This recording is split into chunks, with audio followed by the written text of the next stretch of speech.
the topic on gastrointestinal tract.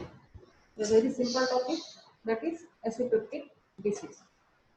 Everyone know or everyone has some idea about the acid peptic disease. So, as the name suggests, this is caused by acid in the stomach and pepsin.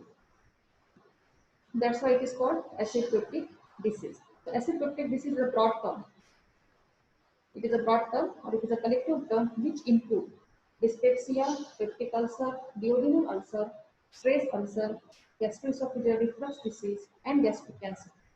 So all these are the entities which are included in acid peptic disorder. So it is not a single entity, it is a collective term used to describe all these conditions. Dyspepsia, peptic ulcer, duodenal ulcer, stress ulcer, gastroesophageal reflux, GRD, and gastric cancer.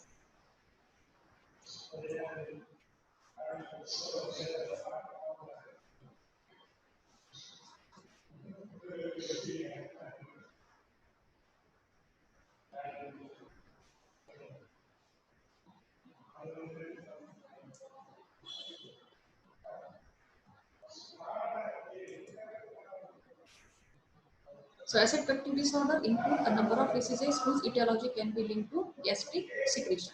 Gastroesophageal reflux disease and peptic ulcer. These are the two most common entities and which we have to discuss, particularly about the peptic ulcer.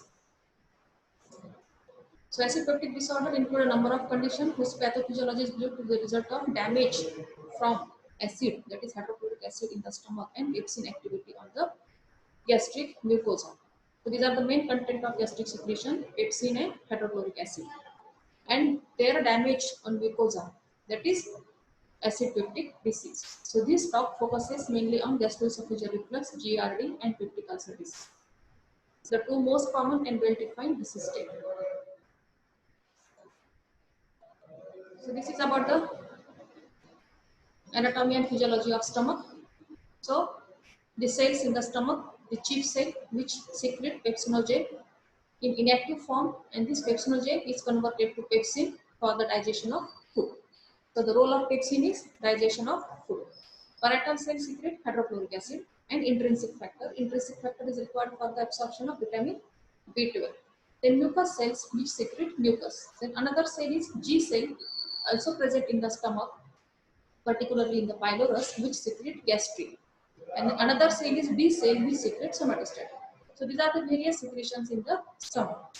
Mucous cells secrete mucus, parietal cells secrete hydrochloric acid and intrinsic factor, chief cells secrete pepsinogen converted to pepsin, G cells secrete gastrin, B cells secrete somatostatin. So these are the various secretions and the cells. So which are the main components of gastric juice? The main components are enzyme, pepsinogen converted to pepsin for the digestion of food, then hydrochloric acid and mucus. These are the main components of gastric juice. So peptic ulcer is nothing but defect in gastrointestinal mucosa. In short, ulcer is nothing but breach in the continuity of mucosa. There is break in the continuity of mucosa. That is called ulcer. Either there is break in the continuity of skin or break in the continuity of mucosa. It is called skin ulcer, and when it is in the mucosa, it is gastrointestinal ulcer. So ulcer is nothing but breach in the continuity of anything, either mucosa of skin. When it is on the skin surface, we call it as a skin ulcer. So peptic ulcer are nothing but defects in the gastrointestinal mucosa that extend through the muscularis mucosa. See, these are the various layers of stomach: mucosa, submucosa, then muscularis mucosa, and then muscle layer. So the ulcer can extend up to the muscularis mucosa. That means it can extend through mucosa, submucosa up to the third layer. This is the greater curvature of stomach. This is the lesser curvature of stomach. This is the pylorus, antrum, and then duodenum. This is the esophagus. This is gastroesophageal junction. Here is upper gastroesophageal sphincter, lower gastroesophageal sphincter. The most common site of peptic ulcer is along the lesser curvature and the first part of duodenum. This is the most common site of peptic ulcer, but it can occur at any site. But the most common site is along the lesser curvature and first part of duodenum.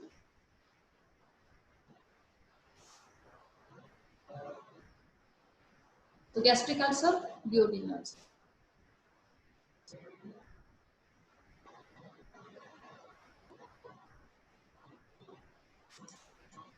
Peptic ulcer is the lesion in the lining of the digestive tract, that is mucosa of the digestive tract, typically in the stomach and duodenum, and caused by digestive action of pepsin and stomach acid.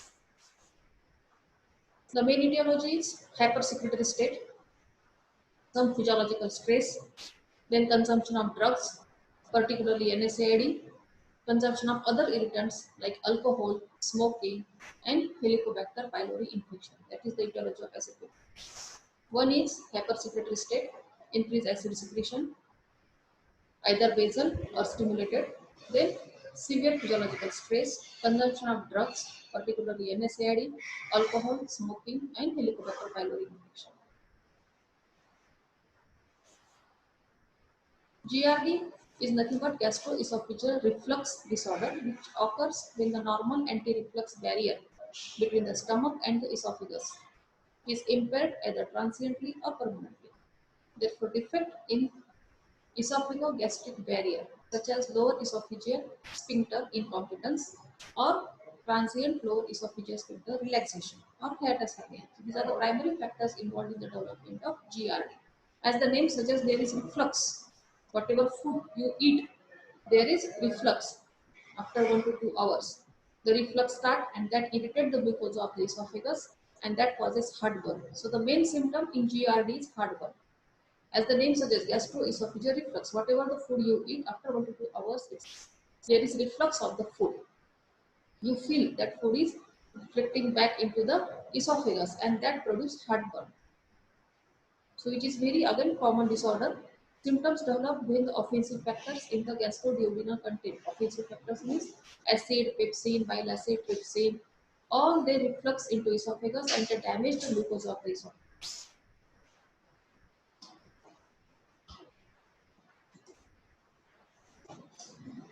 Now see, these are the aggressive factors and defensive factors in ulcer creation. Aggressive factors are acid secretion, pepsin, bile salt, drugs, and H. pylori. Then, which is the natural defense present in the stomach?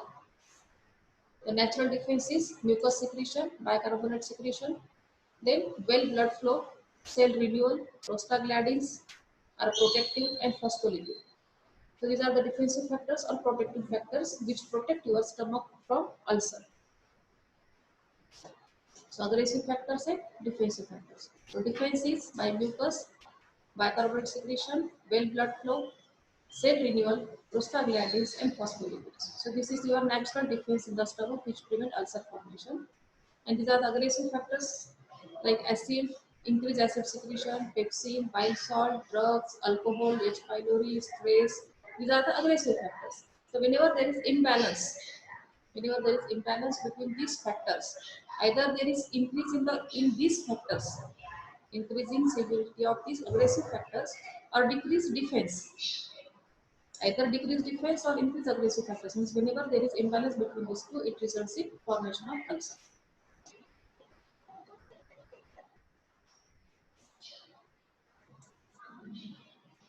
So gastric acid secretion is under two conditions: basal gastric acid secretion and stimulated, means after stimulation. Basal acid production occurs in circadian pattern and highest level occurring during night. Cholinergic and histaminergic input are the main contributors to basal acid secretion. So basal acid secretion depends on cholinergic stimulation and histaminergic. So these are the main inputs. Cholinergic means via vagus nerve stimulation, and histaminergic means histamine playing a main role in basal acid secretion. Histamine playing a major role in basal acid secretion. So vagus stimulation, that is cholinergic and histaminergic input, these are the main contributors to basal acid secretion. And gastrin after the meal is the main stimulant for increased acid secretion, that is stimulated gastric acid secretion. So gastric acid is secreted under two conditions, basal and stimulated condition. So gastrin is secreted after meal and it is the main stimulant for SCL secretion.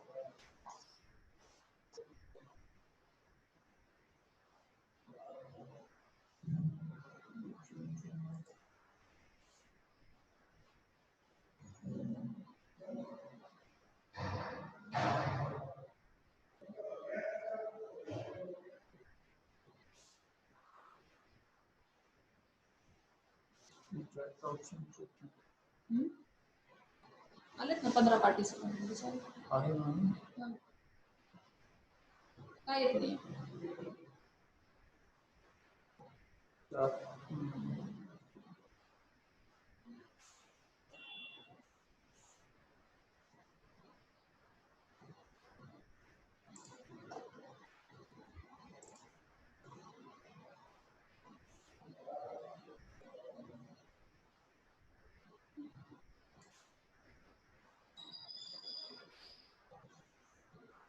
Attendance काढायची तू.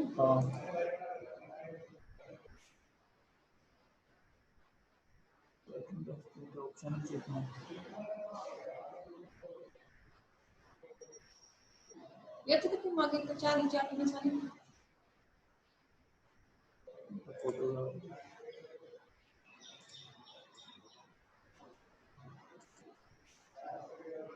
Photo घ्या. थोडी present.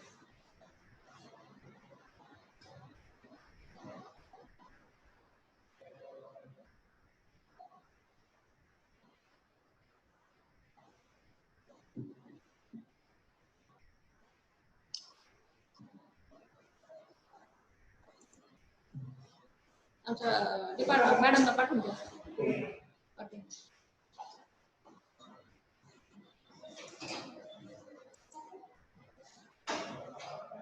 Gastric acid secretion by parietal cells, SCL mainly. Proton pumps, these are located in the canaliculus and in the cytoplasmic tubulovesicles. The distribution of proton pump between canaliculus and cytoplasmic tubulovesicles varies according to selectivity. So under resting condition, only 5% pumps are in the canaliculus. On stimulation of parietal cell, after a meal, 60-70% of these proton pumps are transferred to canaliculus membrane and they start secretion of SCL. Once cell activation stops, pumps are again recycled back to cytoplasmic vesicles.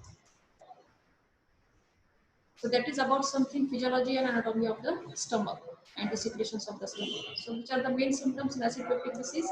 Everyone know about these symptoms. Everyone experience these symptoms: gastric pain, nausea, vomiting, dyspepsia, heartburn, chest discomfort, anorexia, weight loss, hematemesis means blood in the vomiting, and melena means blood in the stool. So the peptic ulcer is the most common cause of hematemesis, means blood in the vomiting, and the most common cause of melena also, that is stool in the blood in the stool. So upper GI bleed, this is lower GI bleed. So it is the most common cause of hematemesis, peptic ulcer. Now what is the difference in duodenal ulcer and gastric ulcer? Duodenal ulcer, most common site, first part of duodenum. It is common in 30 to 40 years of age. Gastric years little bit later, 50 to 60 years. It is common in male, it is common in female. Occupation is stress job, same. Pain, epigastric discomfort. In gastric ulcer, pain can radiate into back. Sometimes pain feel into back. Then onset in duodenal ulcer 2 to 3 hours after eating or particularly at midnight. So on empty stomach. The onset of pain in duodenal ulcer is usually on empty stomach. And in case of gastric ulcer, it is immediately after eating. So eating aggravates the pain of gastric ulcer, and eating give relief in the pain of duodenal ulcer. So hunger aggravate it, eating aggravate it. So it is relieved by eating, it is relieved after vomiting. Duration 1 to 2 months, few weeks. Vomiting is uncommon. Vomitings are common because that give relief to the pain. Appetite is good. Here patient is afraid to eat. Diet is good and eat to relieve the pain. Patient should avoid fried food. There is no weight loss, there is weight loss. Chances of bleeding common in both. So now which are the diagnostic tests for ulcer? So whether it is gastric ulcer, whether it is peptic ulcer, whether it is gastroesophageal reflux disorder, anything. Whether it can be malignancy, it can be stress ulcer, anything. Anything or the all entities under acid peptic disease. The diagnostic test is endoscopy. You have to visualize upper gastrointestinal tract. You have to visualize the upper gastrointestinal tract with the help of an endoscope, that is called esophagogastroduodenoscopy. You have to visualize esophagus, stomach, and up to the duodenum. So you can pass the endoscope up to the duodenum, particularly up to the second part of duodenum. Second part of duodenum. So you can visualize the mucosa of esophagus, the whole mucosa of stomach, and the mucosa of the duodenum with the help of endoscope. At the same time, when you are searching for ulcer, you have to also take tissue biopsy to rule out cancer and to rule out H. pylori infection, that is Helicobacter pylori infection. So you can visualize also, as well as you have to take tissue biopsy to confirm the diagnosis of cancer or H. pylori infection. Another test is barium swallow. It is a contrast material which patient has to swallow, and then you have to take the X-ray. That is barium swallow is the another investigation, but the diagnostic investigation is endoscopy. Another investigation is urea blood test. This is to detect H. pylori infection. This is to detect H. pylori infection. Client has to drink a carbon enriched solution, and then you have to measure the exhaled carbon dioxide. That is called as urea blood test for the diagnosis of H. pylori infection. So H. pylori infection, the diagnostic tests are urea blood test and biopsy.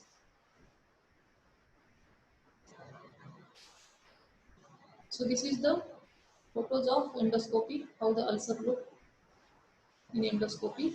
This is the ulcer, this is the ulcer.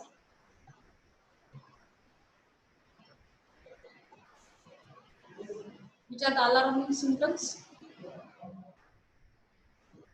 When endoscopy is much needed, the alarming symptoms are dysphagia, weight loss, vomiting, continuous vomiting, anorexia, hematemesis, and melena. These are the alarming symptoms when endoscopy is urgent. Now the management of acid peptic disease. So management include main management, lifestyle modification, then drug therapy, H. pylori eradication therapy, and surgery. Surgery is the last option. Lifestyle modification include discontinuing the drugs which can cause ulcer, particularly NSAID, steroids. These are the drugs which cause ulcer or gastritis, inflammation of mucosa. So steroids, NSAID, and some antibiotics. These are responsible for ulcer and gastritis. So discontinuing the drugs, offensive drug, then stop alcohol, stop smoking, and stress reduction. And eating frequently with short interval. Eating frequently with short interval. Prolonged fasting state is also not advised. Prolonged fasting can aggravate the pain or can aggravate the acid secretion. Now the drug, the basic drugs in acid peptic disorder, all of you know, antacid, H2 receptor blocker, proton pump inhibitors, prostaglandin analogs, and mucosal barrier fortifiers. One by one we see antacids, which is the most common use. Everyone know or heard the word Gelusil, Digene, that we usually prescribe to the patient, that is included in this under antacid. It is nothing but it is aluminum hydroxide.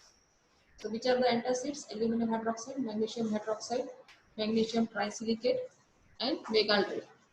These are the antacids which we commonly use.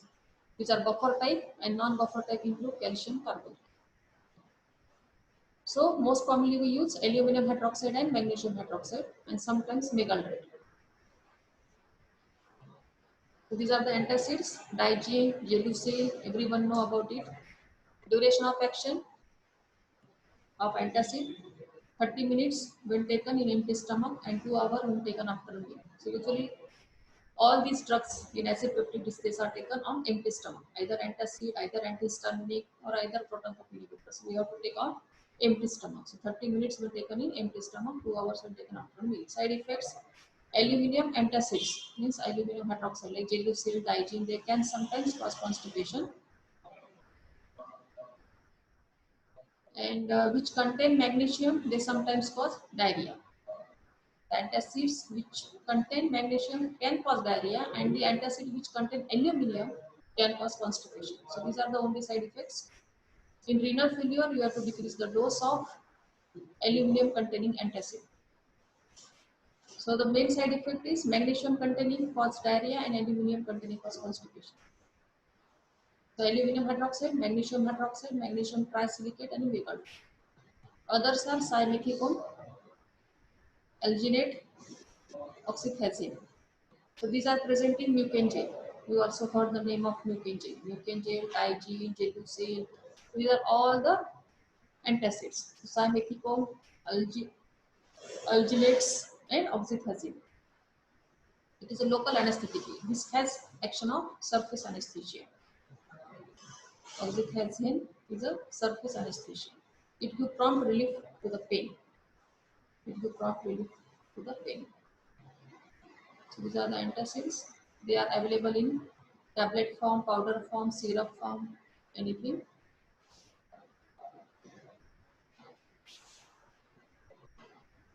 These are the ulcer protective sucralfate. Sucralfate causes coating over the mucosa of the stomach and prevent the digestion of mucosa by acid and pepsin. Action of sucralfate is to form a protective coat over the mucosa of the stomach and prevent the digestion by acid and pepsin. It acts only at acidic pH. So along with sucralfate, you should not use proton pump inhibitors or other anti-acid drugs. So along with sucralfate, never do PPI because it acts only at acidic pH. It should be taken again on empty stomach before meal, 2 to 3 times a day. Concurrent administration of antacid, S2 receptor blocker, PPI should be avoided. They are particularly uses NSAID induced ulcer, means when there is severe pain, severe gastritis, severe inflammation of mucosa. In that case, we have to advise sucralfate, NSAID induced ulcer, patient with smoking, alcohol, chronic alcoholic gastritis, ICU patient, burn patient. In these cases, we have to give sucralfate to give prompt relief. The side effect again is the same, constipation. It can cause constipation.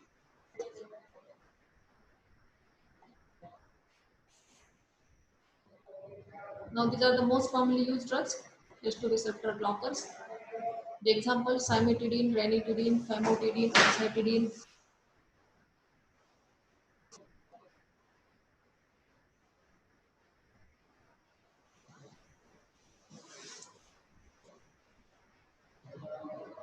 Most commonly used ranitidine, reversible complement inhibitor of H2. These are the H2 receptor blockers. We know the role of histamine, cholinergic and histaminergic inputs for gastric acid secretion. That's why here is the role of H2 receptor blockers. These are the extremely safe drugs, well tolerated. The main adverse reactions, which are mainly related to cimetidine, these are cimetidine having anti-androgenic effect. It increases estrogen level, it increases prolactin level, it inhibits degradation of estradiol. That means there is increased estrogen level and prolactin level. Then it interfere with metabolism of many drugs like theophylline, metronidazole, phenytoin, etc. And it increases the toxicity of these drugs. It interferes with the metabolism of these drugs, metronidazole, theophylline, phenytoin, and it increases the level of these drugs and their toxicity in the body. So main side effect is anti-androgenic effect and increased prolactin and estradiol level.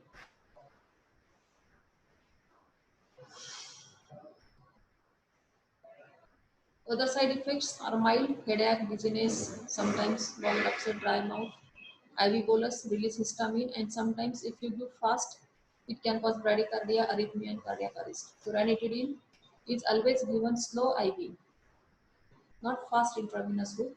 It should be given slowly. Ranitidine should be given slowly. If you do fast, it releases histamine and it can cause bradycardia, arrhythmia, and cardiac arrest.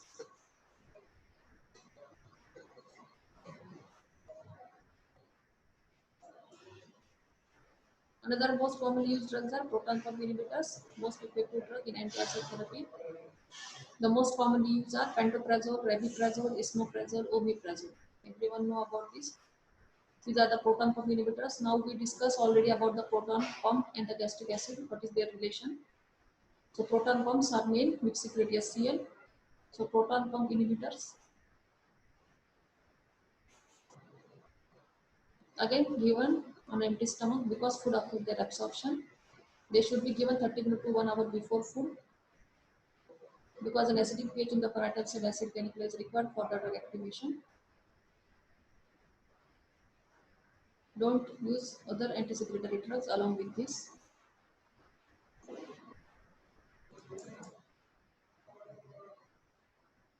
Adverse effect, the most common are GIT troubles in the form of nausea, sometimes constipation, flatulence, sometimes diarrhea, anything. But the most common on prolonged use, gynecomastia, leukopenia. The most common is vitamin B12 deficiency. The most common is vitamin B12 deficiency. It interferes with vitamin B12 absorption. Actually, proton pump inhibitors cause total and acidity. They cause total and acidity. Means they are completely neutralizing your acid. Proton pump inhibitors completely neutralize your acid. So actually, to completely neutralize acid is also not beneficial to the body. It interferes with the absorption of vitamin B12. It interferes with digestion. Digestion is also not proper. Vitamin B12 deficiency can cause megaloblastic anemia. There is chance of malignancy, and as well as there are chances of bacterial infections. Chances of salmonella, cholera are again increased because your acid is protective. Actually, your acid is protective. It can kill many bacteria, viruses. Actually, if hydrochloric acid is protective, it kills many bacterial viruses. If you neutralize all the acid in the stomach, that means there are increased chances of infection of the gastrointestinal tract, particularly salmonella infection, cholera infection. Then chances of vitamin B12 deficiency. Vitamin B12 is not absorbed properly and it can cause megaloblastic anemia. Then hypergastrinemia, which may predispose to rebound hypersecretion of gastric acid upon discontinuation of therapy. So the main side effects are gynecomastia in male, vitamin B12 deficiency, total and acidity, increase the intestinal infection, chances of intestinal infection, and constipation, or sometimes death. So these are the drugs commonly used. Now these are the regimens for H. pylori infection. We are assuming that H. pylori infection is the cause of symptoms of acid peptic disease in resistant cases. So these are the some regimens for eradication of H. pylori infection. It is gram-negative bacteria. So we have to give omeprazole, clarithromycin, amoxicillin for 10 days, or lansoprazole, clarithromycin plus amoxicillin for 10 days.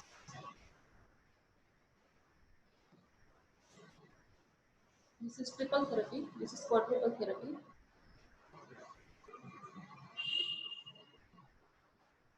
Here you have to give bismuth plus metronidazole plus tetracycline and plus H2 receptor blocker for 4 weeks. So usually we prefer omeprazole, clarithromycin and amoxicillin for 10 days. So these are some of FDA approved treatment for H. pylori infection. Now the complications of acid peptic ulcer, hemorrhage, upper GI bleed, lower GI bleed, perforation of the ulcer, which is serious condition, gastric outlet obstruction, recurrence. Most common GI bleed, perforation, and risk of cancer and recurrence. These are the complications. So this complete our discussion on acid peptic disease.